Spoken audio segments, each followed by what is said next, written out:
कौन बड़ा दुश्मन है, कौन सच्चा दोस्त है, मुश्किल घड़ी में ही इसकी पहचान होती है। भारत ने पड़ोसी देशों का दिल जीत लिया है। दक्षिण एशिया में भारत की वैक्सीन डिप्लोमेसी का डंका बज रहा है।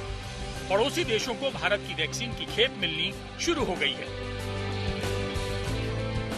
भारत से भूटान, मालदीव्स, बांग्लादेश, नेपाल, म्यांमार, सेशल्स में कोरोना वैक्सीन की पहली खेप पहुंच रही है। ये तस्वीर सबूत है कि भारत दोस्ती निभाता है और चीन दक्षिण एशिया के देशों को ताकत से डराता है। जाहिर है चीन को भारत का बढ़ता प्रभाव देखकर बिल्कुल अच्छा नहीं लग रहा होगा, पर वो करे तो क्या करे। ये दोस्ती की डोज है, वो भी मेड इन इंडिया। नेपाल में काठमांडू एयरपोर्ट की ये तस्वीरें हैं। वैसे तो चीन खुद को नेपाल का हितैषी बताता है, लेकिन जब कोरोना से जंग की बारी आई तो असल दोस्ती भारत ने निभाई। भारत ने नेपाल को वैक्सीन की 10 लाख डोज एकदम मुफ्त उपहार के तौर पर भेजी है। एयर इंडिया का विमान जब वैक्सीन लेकर काठमांडू एयरपोर्ट पर उतरा तो वहां भारतीय राजदूत और नेपाल के स्वास्थ्य मंत्री मौजूद थे। नेपाल पीएम मोदी का तहे दिल से शुक्रिया अदा कर रहा है। उतार्न सफल भयो। यसको लागि म भारत सरकार, प्रधानमन्त्री माननीय नरेन्द्र मोदीज्यू र भारतीय जनतालाई नेपाल सरकारको तर्फबाट, हाम्रा प्रधानमन्त्री सम्माननीय केपी शर्मा ओलीजीको तर्फबाट र नेपाली जनताको तर्फबाट म धन्यवाद दिन चाहन्छु। आपको याद होगा चीन ने कैसे नेपाल को भारत के खिलाफ भड़काया था और सदियों पुरानी दोस्ती में गांठ डालने की कोशिश की थी, मगर अब दोनों देशों की दोस्ती फिर से मजबूत हो गई है और इसमें वैक्सीन डिप्लोमेसी का बड़ा रोल है।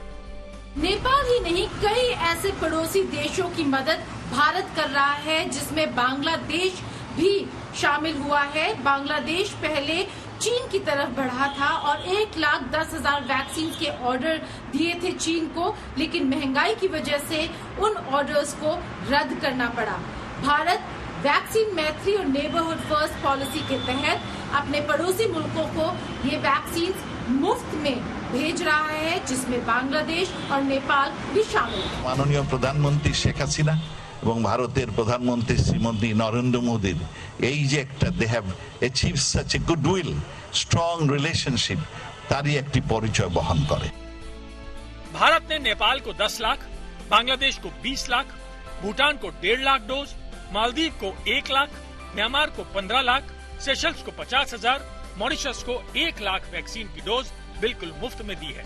सभी 7 देशों को कोविशील्ड की सप्लाई की गई है। श्रीलंका और अफगानिस्तान से बातचीत जारी है, जल्दी वहां भी भारत की वैक्सीन पहुंचेगी। जहां एक तरफ पूरे विश्व को चीन ने कोरोना वायरस दिया, वहीं दूसरी तरफ अब भारत अपने पड़ोसी देशों को वैक्सीन दे रहा है तोहफे में। इनमें भूटान, मालदीव्स और बांग्लादेश जैसे देश हैं। म्यांमार और ब्राजील के साथ कमर्शियल डील्स भी साइन की गई हैं। पहले चरण में क्योंकि भारत बहुत ज्यादा वैक्सीन प्रोड्यूस करने की कैपेसिटी रखता है, इसलिए इन पड़ोसी देशों को 1 से 2 लाख डोजेस के बीच में दी जा रही हैं वैक्सीनेशन की डोजेस, और आगे भी भारत बाकी देशों के साथ कमर्शियल और गवर्नमेंट टू गवर्नमेंट डील्स करने के लिए तैयार रहेगा। ये तमाम वो देश हैं जिन पर चीन डोरे डालता रहा है और उन्हें भारत के खिलाफ भड़काने का कोई मौका नहीं छोड़ता। लेकिन इस बार नेबरहुड फर्स्ट पॉलिसी और वैक्सीन मैत्री के कूटनीतिक मास्टर स्ट्रोक से भारत का डंका पूरे दक्षिण एशिया में बज रहा है। भारत ने साफ कर दिया है कि वो पाकिस्तान की मदद भी कर सकता है, लेकिन इसके लिए पहले पाकिस्तान को मदद मांगनी पड़ेगी। As regards Pakistan, I am not aware of any request for the supply of Indian-made vaccines on a G2G basis or commercial basis. लेकिन पाकिस्तान भारत से मदद मांगे तो किस मुंह से मांगे? वो मुंह छिपाता हुआ चीन पहुंच गया। चीन को अपने चेले पर तरस आ गया और वो 5 लाख वैक्सीन डोज देने को तैयार हो गया है। लेकिन चीन ने ये शर्त भी रख दी है कि हम देने नहीं आएंगे, बल्कि तुम हमारी चौखट से वैक्सीन लेने आओगे।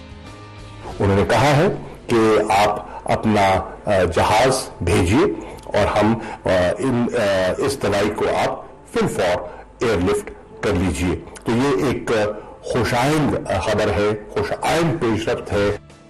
कुल मिलाकर भारत के पड़ोसियों और मित्रों के लिए गाढ़े वक्त में मेड इन इंडिया दोस्ती खूब काम आ रही है और वैक्सीन के जरिए दक्षिण एशिया में दबदबा बनाने का चाइनीज प्लान चित हो चुका है। दिल्ली में गीता मोहन के साथ आज तक ब्यूरो।